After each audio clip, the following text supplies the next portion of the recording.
这个社宅有一个很特别的地方，是要获取这个基地最大的好处。它面东面西开阔，所以我们面东面西总共有12个空中花园。空中花园它是没有建筑容积的，所以才能够通透。整合之后，我们多了空中开放空间，总户数没有少，因为是我们做整体的容积调派。这个空中花园走在每一层的走廊，都会有光线流进来，所以这是一个不折不扣舒适的阳光宅。空间完成之后，大家是在这里除了居住之外，有沟通，这个就是社会住宅一个很重要的命题之一，而不是全部挤压在一栋建筑物，除了居住没有其他功能。所以你可以看到2楼4个吧台亭，以及2楼的洗衣空间、公设空间。这个地方的公设是毫不吝啬的发放给所有居住的人，而且包含路过的市民。所以你可以看到1楼的中庭贯穿了在西边的台南公园、东边的成大力行校区，以及未来铁路地下化以后的遗址公园。所以我们把地面的开放空间还给大家，所以除了居住的居民之外，路过的市民也可以共享。宜居小东呢，这次招租有376户，那其中有分3个房型，一房型有221户，那2房型有122户，3房型有33户。那我们目前受理的期间呢，总共有3150件的一个受理申请。那我们预计是在3月份的时候，会在做这个线上直播的抽签。目前入住预期是6月1号开始做起租入住。1楼的部分，咱还有迄个幼儿园，还有公托，还有日照中心，这个部分让未来对咱这个环境有提升真好的品质啦，大家拢认为讲伊的租金较贵啦，其实咱是以这个市价的4折到8折，你当然袂当去加林地较比啊，且是精华区像这个部分有这个差别，嘛，互居民知影咱遮的迄个品质这个地点做好，面对公园，佮有车站，未来佮伫咱的高铁地下化遮的公园这个服务设施边佮有城台所以遮会当帮咱的居民提供上好的服务。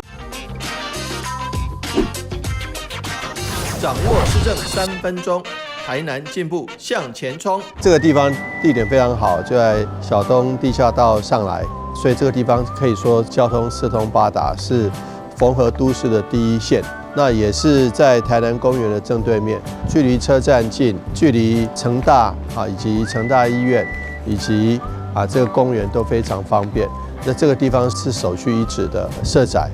台南的社宅政策，事实上从赖清德总统担任市长的时候开始规划，我们现在开始一户一户的完成，现在是收成期。那配合中央的安居，台南的市政府的宜居，能够共同打造我们非常好的一个居住正义的一个社宅政策，还有加上包租代管，还有加上租金补贴，这些能够大幅降低民众的负担，能够让民众这个有更好的一个居住品质。总之，今天的宜居小东是最棒的社宅之一。好，那我们希望大家一起来期待。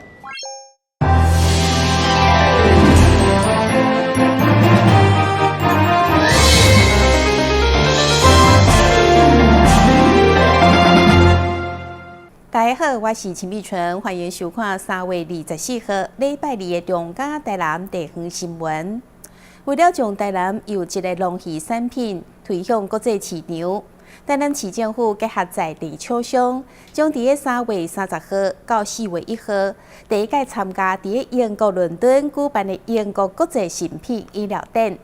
市府上午特别举办展前记者会。希望会当透过这个国际展览的平台，向全世界买主甲通路行销咱台南上界有特色的农渔产品。英国国际食品饮料展是英国上大、上有影响力的国际食品饮料展之一。今年3月30日将伫伦敦来举办。市府结合济间台南优质的农渔产业者，有先转国际、台南渔产文销、冠南生物科技等代表台南高品质的农渔产品，将首次登上英国的食品展，希望拓展欧洲的商机。因为我们冠南深耕，就是急速冷冻技术多年，我们加工用台南特色水果加工的产品，我们要一起带到我们的 IFE 展去。那我们也希望透过本次这个机会，有这个荣幸，能够让我们英国还有欧洲的其他的厂家，可以更加了解我们台南的特色水果加工品。这几年台南市政府非常的用心，带领的我们这些杰出的业者参与了非常多国际的这些食品展，那也把整个行销通路那打向国际。那最近刚获得的佳绩就是参加了日本东京食品展，也超过了5亿的一个订单。那这一次首次要进入到欧洲参与我们 IFE 英国的国际食品展。那这是一个在欧洲非常具有指标性的一个食品展，所以这一次在农业局的邀约，我们台南市非常杰出的这些农渔业的业者，还有食品加工的业者，大家组成了一个黄金阵容的一个队伍，要即将参与这个英国的这个国际食品展。那包括有相关的这些番石榴啦，我们的一些果汁啦、凤梨啦，那包括我们有很多的加工食品，我们的黄金荞麦，那可以说内容非常的丰富。那也特别选择了欧洲人比较喜欢的一个口味，那希望能够这一次在我们英国的国际食品展里面，那大放光彩。这场的展览将伫3月30日到4月1号伫英国的伦敦来举办。今年设置了台南馆，以台湾整体意向为主轴，进行展场的设计，希望融合在地文化甲农业的特色，提升台湾农产伫英国甲欧洲市场的能见度甲商机。台南新闻林英根采访报道。台南市政府长期推动族群主流化政策，已经连续3档举办多元族群影展。今年挑选17部影片，希望透过影展来加强人甲人之间的对话交流，嘛，互更加侪人看到台湾丰富多元的族群文化。2026年4甲晴天多元族群的影展，日前伫台南成功影城正式来开幕。包括行政院客委会综合管理处的处长黄绿元、市府客家事务委员会主委陈新宇，以及影展的策展人甲导演拢到场出席，为影展来揭开序幕。我们的多元族群影展今天是第3届，我们就很希望透过声音和影像，让大家可以接触到，不只是客家，是在这个城市这个岛。有很多不同的族群在这边生活，我们其实对互相的理解其实是非常非常有限的。不管是从大陆来的，不管是从东南亚来的，也许是移工，也许是不同的族群在这边生活，其实我们互相的理解其实是非常非常的有限。我们希望透过这个多元族群影展这样的方式，透过大家最可以接受的方式。来看到不同的族群在这边是怎么生活，也许在不同的片子里面，我们可以有不同的理解。这几年我们也看得到，就是这样的一个族群议题，的确在地理圈，我觉得其实大家都有在关注，包含我们的移工啊、新住民啊，然后包含这个像今年我们也有谈到老兵，还有呢这个老兵的这个遗孀来自中国的这个配偶的这些生存权的问题。那其实重点就是希望大家能够透过一个比较亲近的看电影的方式，然后呢，我们在映后其实都会邀请这些影人来到台南，然后让跟大家呢一起呢面对面的来做一些讨论跟分享。由市府客家事务委员会举办多元族群的影展，今年已经迈入第3档。今年总共经了17部的影片，主题涵盖客家、闽南、原住民、甲新住民等议题，希望透过影像，带领民众看见无同族群的生命故事。以今年的开幕片以着作家李朝的生命历程为主轴，透过阅读、书写、甲音乐等日常的片段，展现将生命经验、甲反抗的精神融入于文学的过程。会后，主办单位还佫邀请影展的嘉宾罗斯龙来献唱，并且以着无同族群的语言来教唱歌曲。影展对今日起到3月29，采取线顶的免费报名方式，欢迎对着电影有兴趣的民众会用踊跃报名，透过电影影像看见族群的故事，并且听见多元的声音。台南新闻综合报道。迎接3月25号美术节，台南国家美术馆宣布动工免费入场，同时佮结合音乐、写生佮讲座，打造一场跨越艺术体验，邀请民众走入去台湾近现代美术的现场，让艺术不再只是展览品，你是会当参与的生活日常。透过手机扫 QR code， 就当用 AI 科技，让人行入去丹顶坡大师的画作内底，甚至是廖家村的画作，嘛投影伫咧龙道中央，府城的街头最近变甲真艺术。台南国家美术馆筹备处为着3月25的美术节，推出全民近现代城市行动艺术体验系列活动，伫台南文河、武庙甲孔庙，嘛拢会当欣赏到大师的艺术。台南国家美术馆，我们在做的是一个全民的一个近现代艺术的一个运动哦。民众可以用各种的方式来亲近这些画作，在街角就可以跟我们这些经典的作品来做相遇。东港不只是开放免费入场，同时也甲市区50间咖啡馆合作，推出印有大师精彩画作的纸杯啊，伫咖啡棚当中品尝台湾当代艺术。另外，更有一场音乐写生演唱会，邀请京剧歌王谢明友以音乐为画笔来演出一系列的展览、讲座等等的。我们其实想要让大家知道的是，艺术就在我们的身边。那透过这一系列可以看、可以听、可以画、可以交流、可以感受的这些体验的活动，让大家知道台湾艺术史其实就在我们的身边，跟我们的生活息息相关。台南国家美术馆筹备处挂牌了后，头一场专项为艺术体验活动，呼应开馆展览美工当中的写生者，以写生作为台湾近现代美术的起点，结合画图、声音、影像以及浸水式空间设计，将展现台湾艺术史的魅力甲价值。台南新闻收回采访报道。随着落来进入开花期，高雄内面的芳嘛开始采蜜。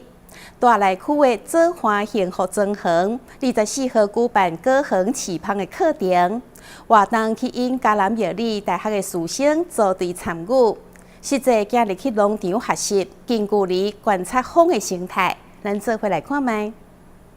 春天百花开，大内的洛梨花也进入了开花期。为推动友善农业耕作以及大内洛梨花蜜，左岸幸福庄园特别规划果园养蜂课程，带领学员从蜂箱制作、蜜期管理、温度调控以及资源配置等重要观念，系统性介绍养蜂的完整流程。今天是带就是大内这边的农家，然后还有就是嘉义大学的就是同学们，就是来认识就是在果园里面就是透过机箱的技术来就是做那个蜜蜂的养殖，然后就是想要发展我们在地的就是特色的洛梨蜜，然后就是推动就是友善就是农业的耕作这样。大内区长陈俊达表示，透过养蜂课程，除让民众了解农业永续的观念，也希望借由丰富有趣的课程规划，吸引更多外地游客来到大内，认识及品尝各种在地优质农特产。养蜂的这个课程除了说是一个实务上对农业很有帮助的一个课程以外，我们也希望借由这样子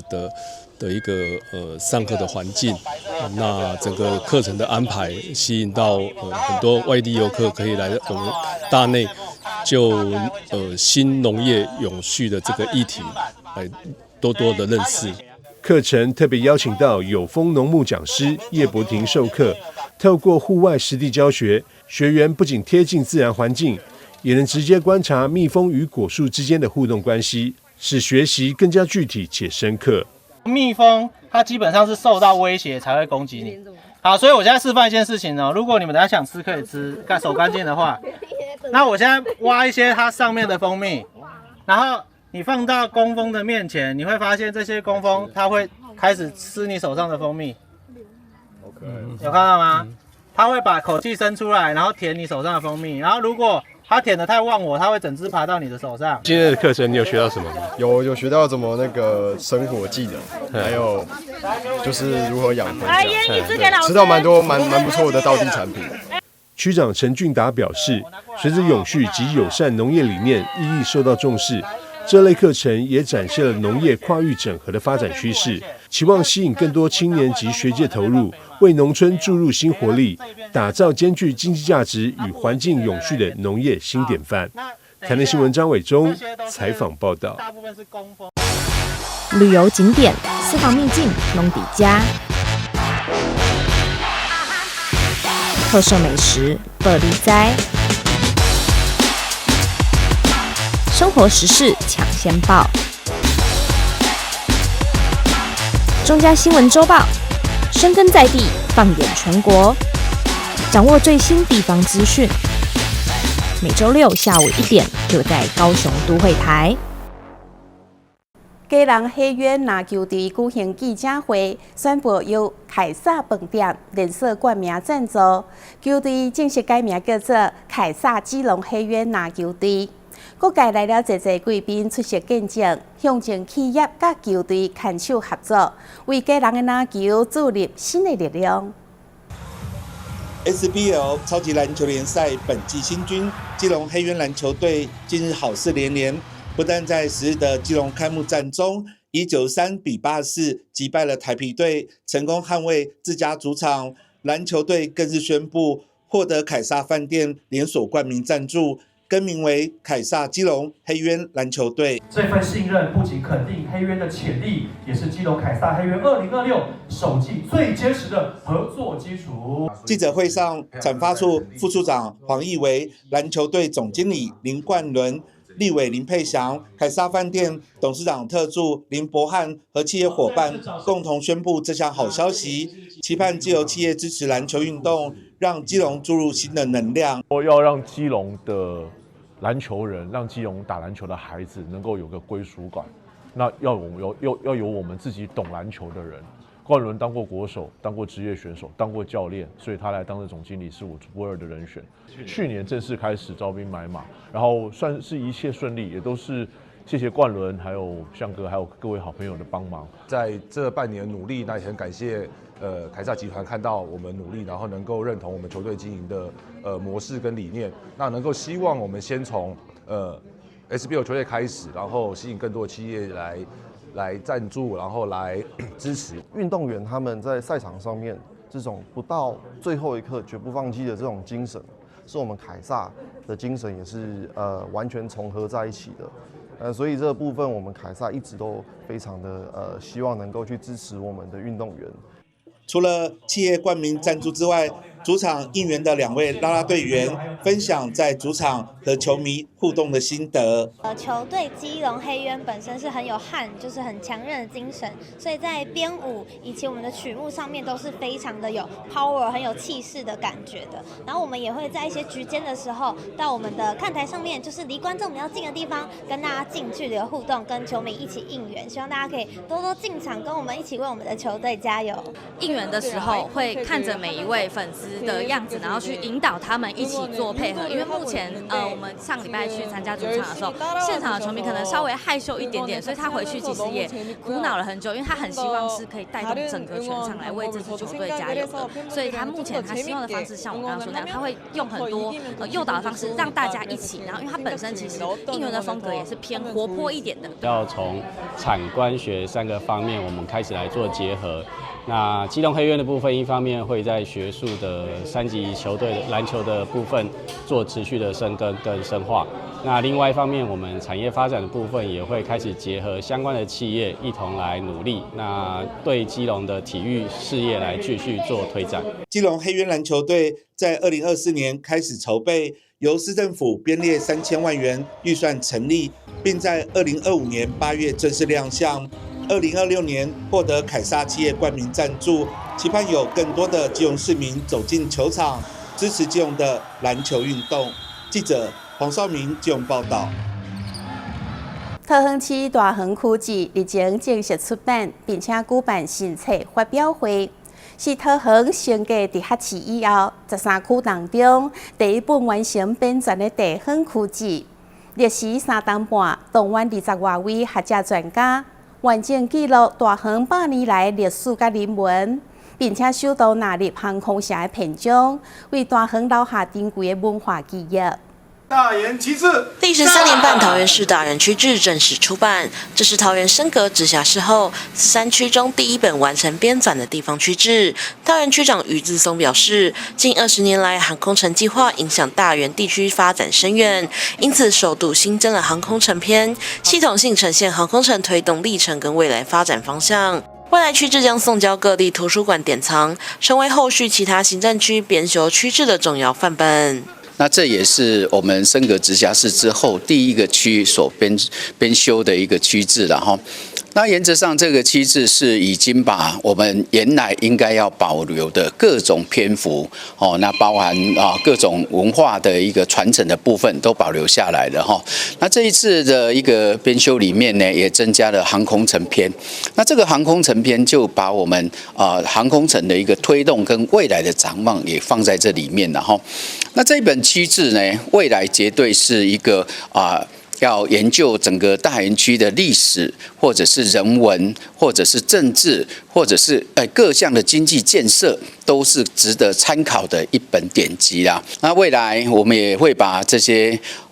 区志呢，会送到各个图书馆，希望借由图书馆能够给我们的所有的民众来做查阅，然后历经了这几年才把这个区志完成真的也蛮辛苦的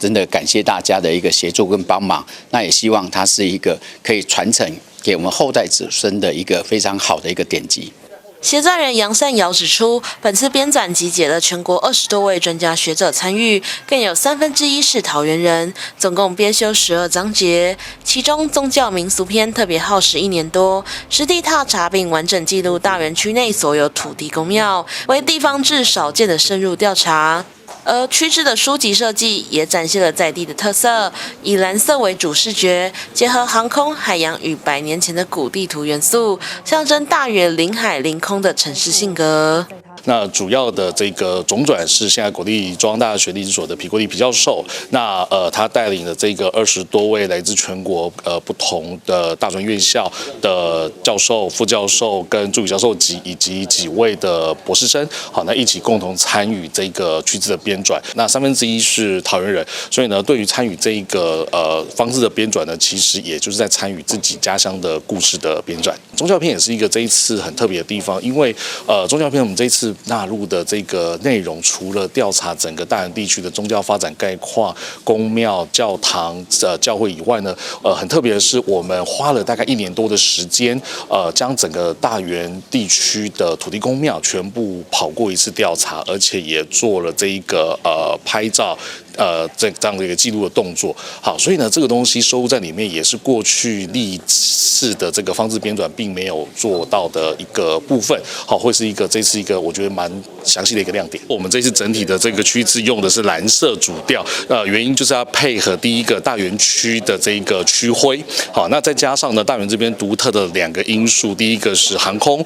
跟天空有关，然后再来第二个是临海，然后再配合整个大园的封底的这个古地图，好，这个是日本时期，大概100多年前日本人所绘制的台湾宝图。好，那由这样的一个方式，然后再加上封面打开了之后呢，其实还看到的是有飞机的元素。好，那就把这几个大园独特的一个因素把它设计在这里面。桃园市大园区制的完成，不仅为大园留下100年来最完整的历史记录，也让地方故事得以被系统性保存与传承。透过学术编纂与在地观点交织，区制见证了大园从传统农渔聚落走向城市的重要转变，成为串联城市发展与文化延续的关键文本，也为桃园13区的地方史书写立下重要的里程碑。记者云涛报道。感谢你收看3月24号的中嘉台南地方新闻，我是秦碧纯，咱再会。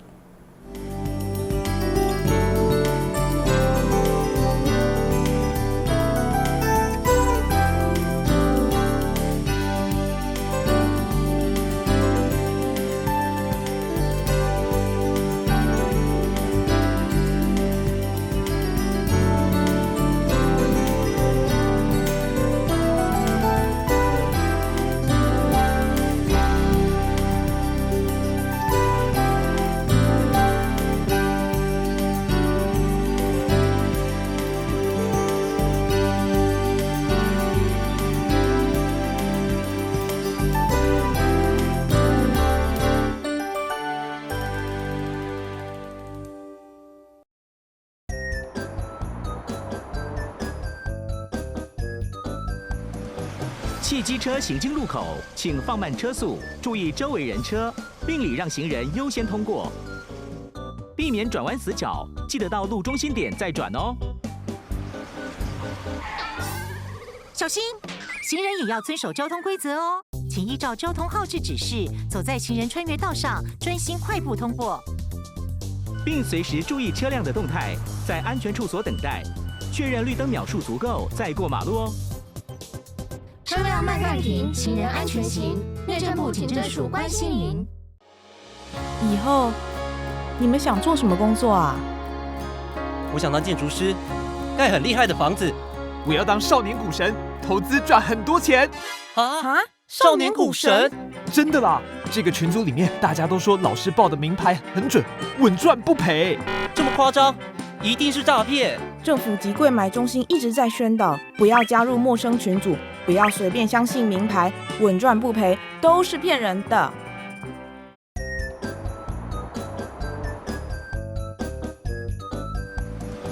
汽机车行经路口，请放慢车速，注意周围人车，并礼让行人优先通过，避免转弯死角。记得到路中心点再转哦。小心，行人也要遵守交通规则哦，请依照交通号志指示，走在行人穿越道上，专心快步通过，并随时注意车辆的动态，在安全处所等待，确认绿灯秒数足够再过马路哦。车辆慢暂停，行人安全行。内政部警政署关心您。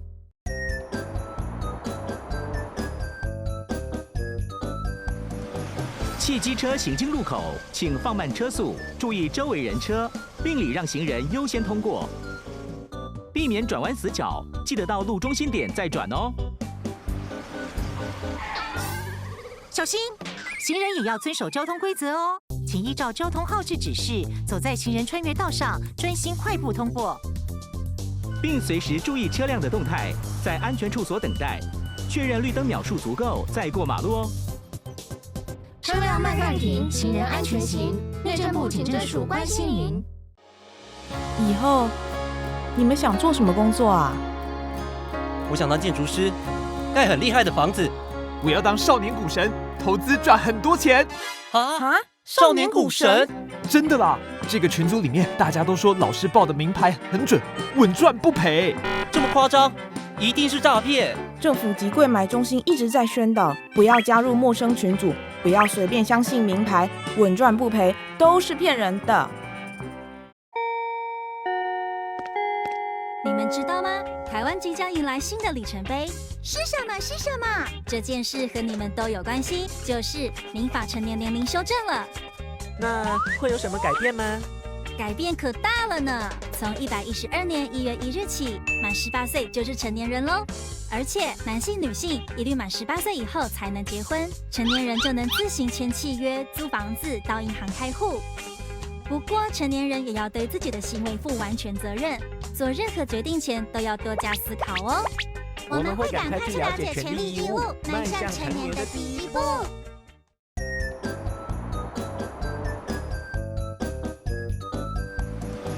汽机车行经路口，请放慢车速，注意周围人车，并礼让行人优先通过，避免转弯死角，记得到路中心点再转哦。小心，行人也要遵守交通规则哦，请依照交通号志指示，走在行人穿越道上，专心快步通过，并随时注意车辆的动态，在安全处所等待，确认绿灯秒数足够。